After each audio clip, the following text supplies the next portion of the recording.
नमस्कार, आप देख रहे हैं आरा न्यूज। आज हमारे साथ मौजूद हैं भोजपुर के आन बान और पवन जी के साथ सम्मान इसलिए जुड़ता है कि स्वाभिमान में वो आजकल की युवा जो है आपके गांव के हो या फिर हमारे गांव के हो या कहीं के युवा हो, खासकर इस भोजपुर जिला के युवा, ये जो आजकल ज़्यादा ड्रग्स लाया है, हीरोइन चरस, इसका बहुत ज़्यादा एडिक्ट हो गया। देखिए क्या है कि हम लोग तो देख रहे हैं अभी भोजपुरी में आपको सबसे पसंदीदा गायक कहें या फिर अभिनेता कहें तो कौन होगा आपके नज़र में? देखिए अभी तो पवन सिंह। और नमस्कार, आप देख रहे हैं आरा न्यूज। आज हमारे साथ मौजूद हैं भोजपुर के आन बान शान एवं एंकरिंग के दुनिया के बादशाह रविरंजन राय जी। रविरंजन जी नमस्कार। नमस्कार। आरा न्यूज़ देखने वाले तमाम दर्शकों को मेरा प्यार भरा नमस्कार। दीपावली छठ की हार्दिक शुभकामनाएं। बात करें तो एंकरिंग की दुनिया के बादशाह है, खासकर बिहार के। आपके सिवा मुझे तो नहीं लगता कि इस बिहार में आपके लेवल का कोई एंकर होगा। नहीं, ऐसा नहीं है। जनता ने मुझे प्यार दिया है, हम लोग संघर्ष करके आए और जनमानस में वही लोकप्रिय होता है जो गिरे पड़े शब्दों को उठा करके मर्यादित ढंग से मंच पे रखे। और हम लोगों ने इसके लिए काफ़ी मेहनत किया है। गांव के गिरे पड़े शब्द जिसे लोग आसानी से समझ सके मंचों पे, और उससे मारक क्षमता बनाना, उसको मंत्र बना देना और मंच से सीधे दर्शक के दिलों तक पहुंचना, ये मेरी खासियत रही है। इसलिए लोग मुझे पसंद करते रहे। शेरो शायरी का तड़का मैं लगाता हूँ। जी जी। रविरंजन जी, बात करें एंकरिंग की तो आप स्टार्ट कब से किए थे? बचपन से शौक था या फिर? उस समय सिरघाटी में पढ़ता था मैं, रंगलाल उच्च विद्यालय में। अच्छा। तो क्रिकेट कमेंट्री होती थी, तो उस समय क्रिकेट कमेंट्री में मैं जब ट्यूशन जाता था या पढ़ने के लिए, तो स्कूल लेवल पे आयोजन होता था तो हमें कमेंट्री दिया जाता था। तो रेडियो में SBS चौहान और राजेश खत्री की कमेंट्री सुनते सुनते तो मैं रंगलाल उच्च विद्यालय के पिच पे करता था कि आप ऐसे खेल रहे हो। तो क्रिकेट मेरा जुनून था, तो उसकी कमेंट्री ने मुझे एंकर बनाया। उसको करते करते लोगों ने कहा ये तो कमाल का बोलता है, तो उसमें मैं नकल करता था। आपको ये जो भोजपुरी में आपको सबसे पसंदीदा गायक कहें या फिर अभिनेता कहें तो कौन होगा आपके नज़र में? देखिए अभी तो पवन सिंह, और पवन जी स्टारों के स्टार हैं, पावर स्टार हैं, भोजपुर जिला के आन बान शान हैं। हाँ बिल्कुल। और उनमें खासियत क्या है कि वो आपके दिल की भाषा जानते हैं। मैं उन्हें बड़े प्यार से देखता हूँ तो आपको लगेगा कि ये बड़ा कठोर आदमी है, जैसे जैसे सटेंगे तो बड़ा मुलायम और बड़ा हृदय का सुधा, मतलब नारियल की तरह है, ऊपर से सख्त और अंदर की तरफ एकदम गुलगुला सा। भोलेनाथ हैं, जिस पे थोड़ा मेहरबान हो जाए तो सब कुछ है। नाराज नहीं होते, उनकी नाराजगी मिठास है। और जैसे आप क्रिकेट देखते हैं ना, तो तेंदुलकर का अलग खेलने का तरीका है, आपको सहवाग अलग खेलते हैं, तो हेलीकॉप्टर शॉट अलग है धोनी का। उसी तरह से पवन सिंह की मुस्की में कट है, तो आदमी हंसता कब है और कब उसको कट लेता है, ये बड़ी खासियत है उनकी। पवन सिंह को आप T20 के हिसाब से देखते हैं या फिर वनडे के हिसाब से देखते हैं? वो परफेक्ट खिलाड़ी है। मैंने जहाँ पे उनको फिट आपको रखिए। अब बताइए भोजपुरी में सोनू निगम को लाना, बड़े बड़े लोगों को लाना। वही हम आपसे बात कर रहे थे कि भोजपुरी में देखिए, अब हमारे भोजपुरी मतलब लोग इसको अश्लीलता के नाम से जानते हैं। अब हमारे महान पर्व छठ गीत सोनू निगम भी गाने लगे। अब इसको आप कैसे देखते हैं? नहीं, ये प्रयास बहुत अच्छा है। पहले भी लता जी ने गाया था, लेकिन ये जो कदम जो बढ़ा रहे हैं, बीच की जो दूरियां हैं, इस गैप को भर रहे हैं, तो ये बड़ा काम है। वो भी अयोध्या में, जहां मेरे प्रभु श्री राम हुए और हमारी सनातन संस्कृति जहां से उठती है, तो वैसे उस जगह से एक बड़ी शुरुआत है। तो इसे मैं भोजपुरी बदलाव देखूंगा, इसको वहीं कर सकते हैं। और आपके नज़र में देखा जाए तो रविरंजन जी, भोजपुरी में गुटबाजी बहुत ज़्यादा इस समय आ रही है। हमेशा लोग लाइव आकर कुछ, मतलब खेसारी जी भी हों, लाइव आकर हमेशा कभी रोने लगते हैं, कभी बोलते हैं कि मेरे फिल्मों को सपोर्ट नहीं किया जा रहा है, मेरे जो फिल्म है उसको लोग प्रमोशन नहीं करने दे रहा है। देखिए मेरा उनसे भी बड़ा अच्छा संबंध रहा है शुरुआती दौर से। आपका तो संबंध भोजपुरी के सारे अभिनेता से, सारे गायक से है। तो उनका अपना क्या है, इस पे रुझान लोगों का, अलग अलग लोगों की सोच होती है। इस पर मैं कैसे कमेंट करूंगा कि क्यों करते हैं लोग, लेकिन इतना मैं जानता हूं कि वो आदमी बड़ा मेहनती है और कमाल, बड़ा मेहनती आदमी और बड़ा कमाल का।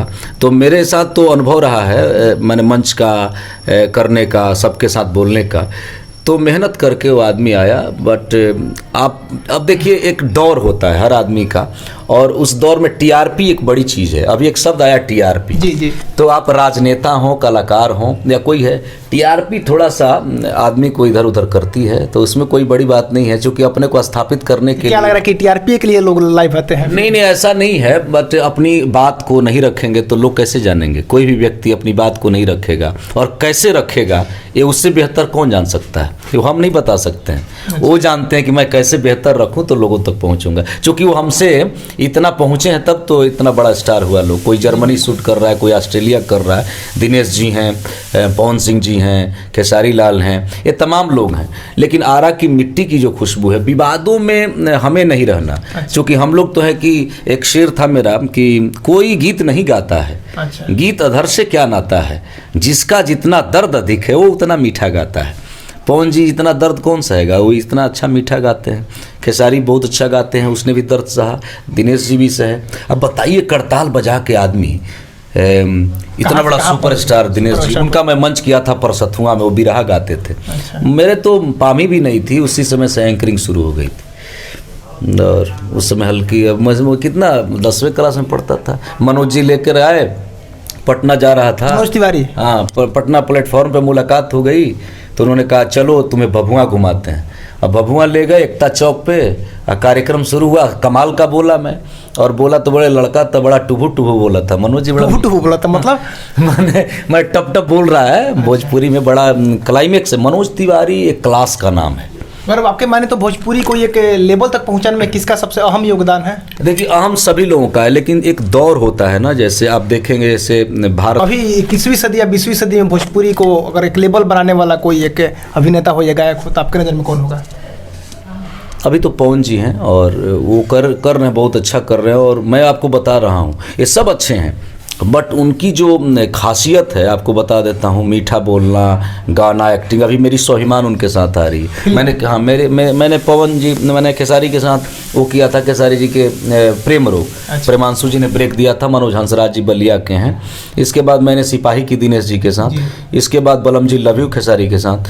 तो खेसारी के साथ दोस्ती वाली टर्म है, और पवन जी के साथ सम्मान इसलिए जुड़ता है कि स्वाभिमान में वो, मैंने जब रोल करते थे तो बोलते थे रवि रंजन इसमें देखो, तो उनकी बड़ी, ये कहा जाए, बड़प्पन है। मैं डायलॉग लिखता था तो बोलते थे तू लिखता अच्छा है, कहानी लिखो। अभी मुझे 1-2 कहानी उन्होंने दिया है, मैंने लिख कर तैयार रखा है। तो वो पृष्ठभूमि किसी की रूपरेखा वाली नहीं है, वो जेन्युइन कहानी है, लोक संस्कृति कहानी है। उसमें पवन जी बड़ी खूबसूरत लगेंगे।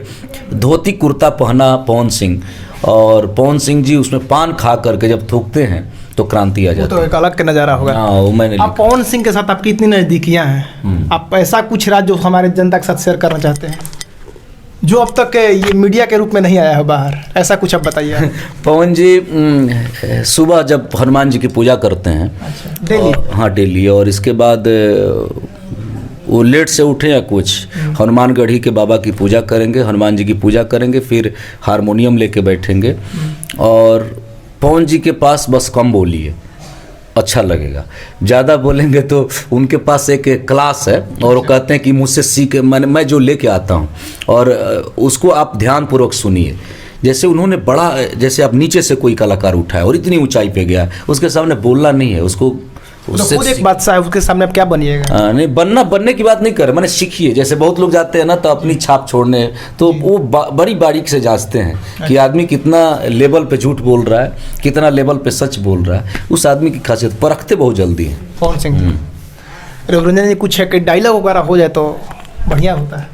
ये सुंदरता में 4 चैनल लग जाता है। अरे डायलॉग देखिए, आरा न्यूज़ पे आप लोगों ने तहलका मचा दिया है। ना, ये सब आप लोगों की कृपा है। जैसे देखिए, अभी देख रहा हूँ मैं, नशा पे आप अच्छा कर रहे हैं, आपका बोलने का अंदाज अच्छा है, आपका लुक अच्छा आता है। मैं कल आपका न्यूज़ देख रहा था, अमृत ने दिखाया, और आपकी न्यूज़ चैनल पे मुझे इसलिए अच्छा लग रहा है कि आरा के इतने कम उम्र के लड़के, अब हम भी आए थे बिराने में तो आप ही जैसे थे, तो भीड़ से अलग एक पहचान बनाए रखना। आज हम लोग ये कुछ कर रहे हैं तो ये प्रेरणा स्रोत आप लोग प्रेरणा है। अरे हम लोग क्या प्रेरणा, लेकिन हमको अच्छा लगता है कि भीड़ से अलग एक पहचान बनाए रखना, घर में खुशियों की दालान बनाए रखना।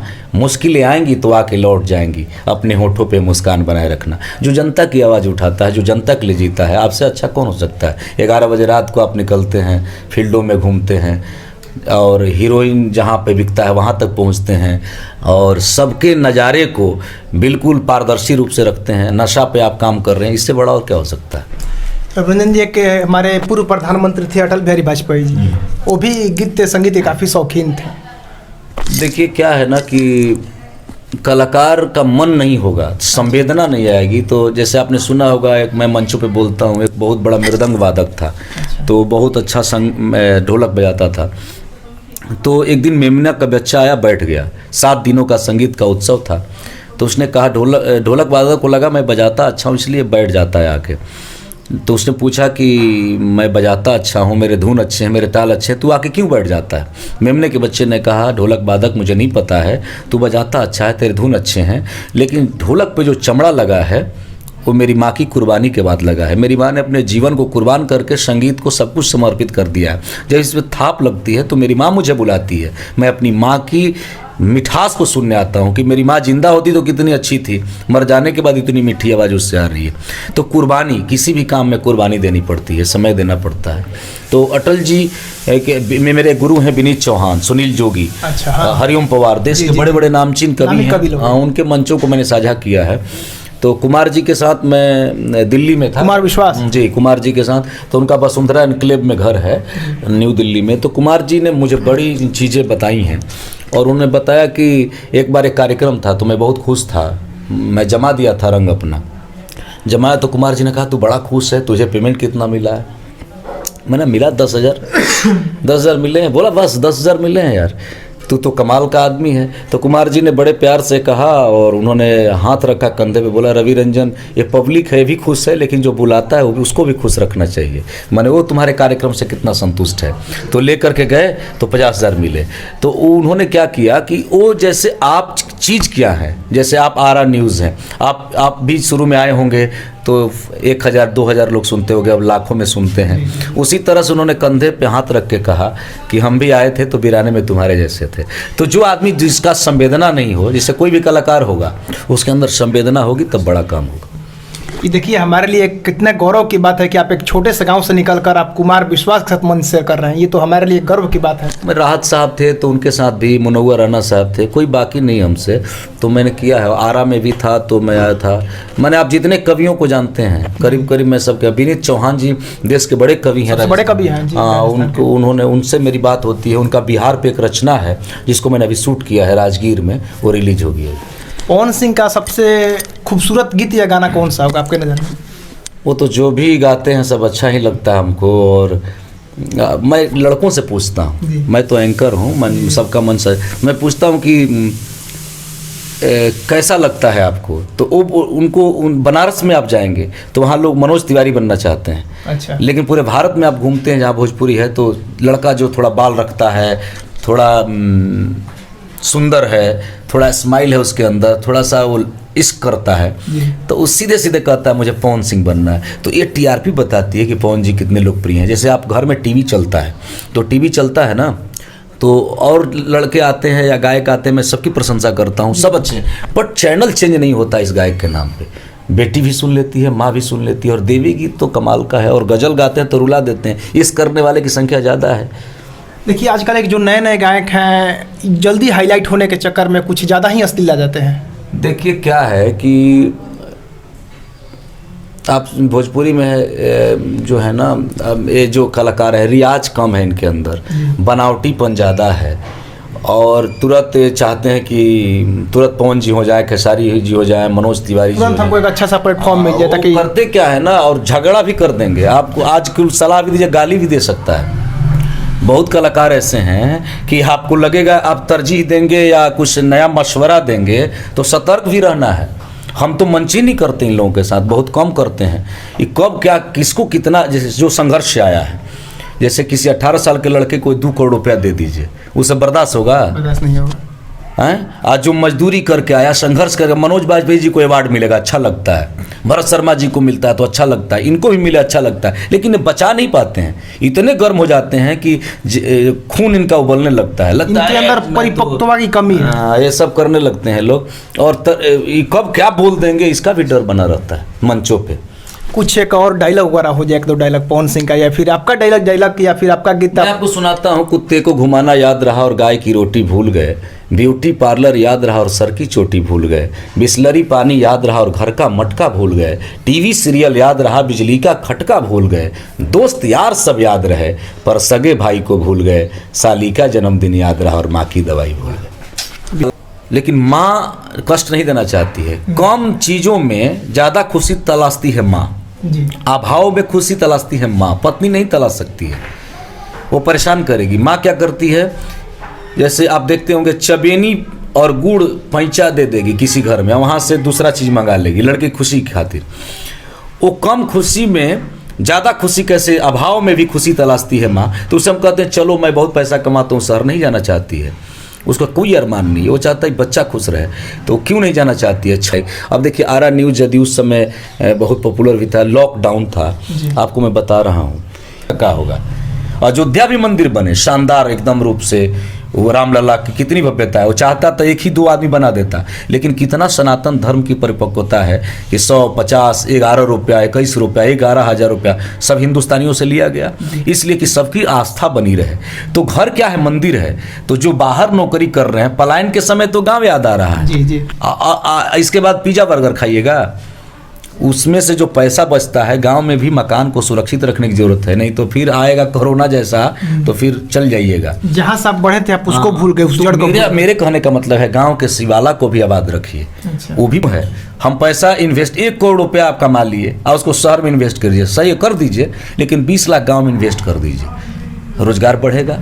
एगो मार्केटें बनवा दीजिए रोजगार के हिसाब से। जो लड़के दारू पी रहे हैं, गांजा पी रहे हैं, खा रहे हैं, वो उनको रोजगार मिल जाएगा तो बेचारा काहे करेगा, गांजा थोड़े बेचेगा।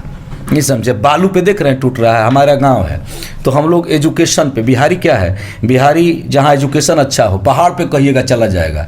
स्वास्थ्य चिकित्सा के लिए कहिए, पहाड़ पे चला जाएगा। तो जितने बाहर के लोग हैं, इन्होंने गाँव को बेगाना छोड़ दिया, नहीं समझे। तो वो क्या है कि जब आप वहाँ पैसा कमा, दिल्ली अपार्टमेंट लीजिए, कोई ऐतराज़ नहीं, वहाँ भी ज़रूरी है, लेकिन 5-10 लाख इन्वेस्ट गांव में करिए, ताकि यहाँ भी रौनक रहे। आपका मुँह रहेगा ना कि 5 लाख लगाए हैं तो आइएगा ना, हाँ, आते ही नहीं है। अब 3000 पौधा हमने जमुआ अपने गाँव में लगवाया। हाँ जी, और क्या, आप आइएगा ना, हर घर में हम लोग लगवा रहे हैं। तो इसलिए लगवाया कि मान लीजिए कि एक रहस्य है कि पेड़ लग गया आम का, तो हमारा तो होगा ही, या दूसरे का लगवा देंगे तो भी तो अगोरेगा अपना पेड़ पौधा। हित न आएगा उसके यहाँ का, तो हमारे पास भी आएगा, उसके पास भी आएगा। इस लोभ में भी तो लोग आएंगे। 20 साल बाद देखिएगा कितना खराब स्थिति हो जाएगा यदि आप पेड़ नहीं लगाएंगे। रंजन जी, आप आजकल की युवा जो है, आपके गांव के हो या फिर हमारे गांव के हो या कहीं के युवा हो, खासकर इस भोजपुर जिला के युवा, ये जो आजकल ज़्यादा ड्रग्स हो लाया है, हीरोइन चरस, इसका बहुत ज़्यादा एडिक्ट हो गया। देखिए क्या है कि हम लोग तो देख रहे हैं, अभी फिल्म जो मैं लिख रहा था, तो मैं देख रहा हूँ, एक टॉपिक है मेरा। कौन सा फिल्म है, थोड़ा इसका भी खुलासा कर दीजिए। अभी तो उसका देख रहा हूँ, 2-3 है। एक मोहल्ला कतीरा है एक, अच्छा, और एक अभी फिल्म का नाम ही है मोहल्ला कतीरा। हाँ, मोहल्ला कतीरा, उसको मैंने लिखा। वो डायरेक्ट, अब देखा जाए उसमें 2-3 नाम है, चेंज भी कर सकते हैं, क्योंकि फिल्म में प्रोड्यूसर जो पैसा लगाता है वो सारी चीज़ों पे बारीकी से ध्यान देता है। इसके बाद गली नंबर 1, तो धर्मन चौक, करमन चौक जो है, और आरा की जो कहानी है, उसको हमने लपेटे में लिया है, और बड़ी कमाल की फिल्म है।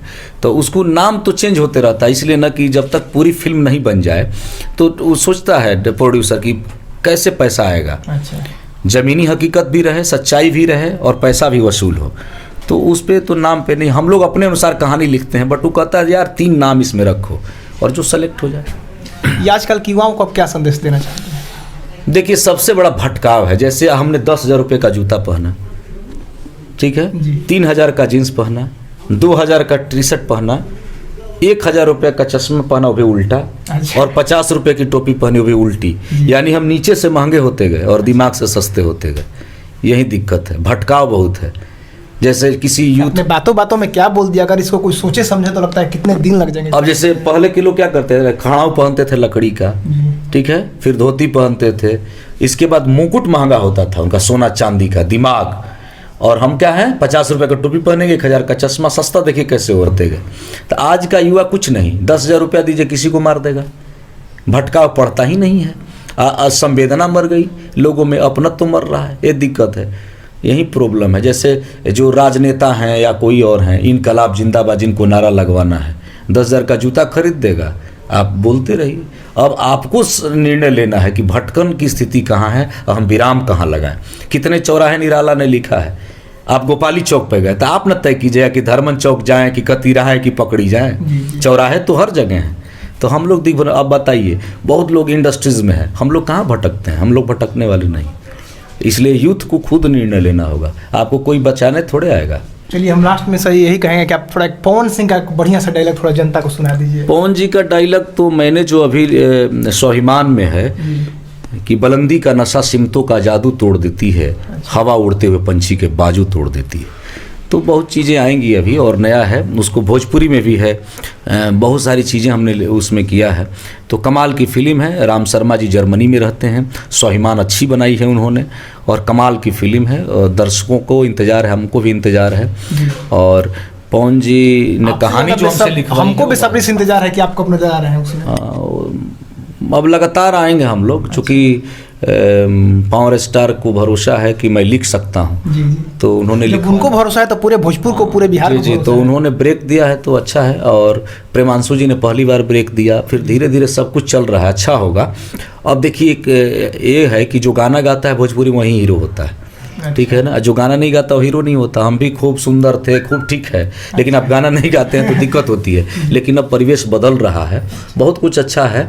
लेकिन आरा न्यूज़ सबसे अच्छा है, हम लोग से भी अच्छा है कि आप हम हमारी चीज़ों को आप पहुंचा रहे हैं लोगों तक। 2-3 फिल्में लिखा हूं और कमाल की फिल्म है, तो वो सब चलती रहेगी। चलिए सर, बहुत बहुत धन्यवाद जी नमस्ते। अगर आपको कहीं जाना था, अगर असुविधा ना हो तो बहुत बहुत धन्यवाद, इसके लिए बहुत बहुत आभार सर। जो वक्त की आंधी से खबरदार नहीं है, कुछ और हो सकता है, वो कलाकार नहीं। बहुत बहुत धन्यवाद। चलिए ऐसा ही हमारे साथ आरा न्यूज़ के साथ बने रहने के लिए, तब तक के लिए धन्यवाद, नमस्कार।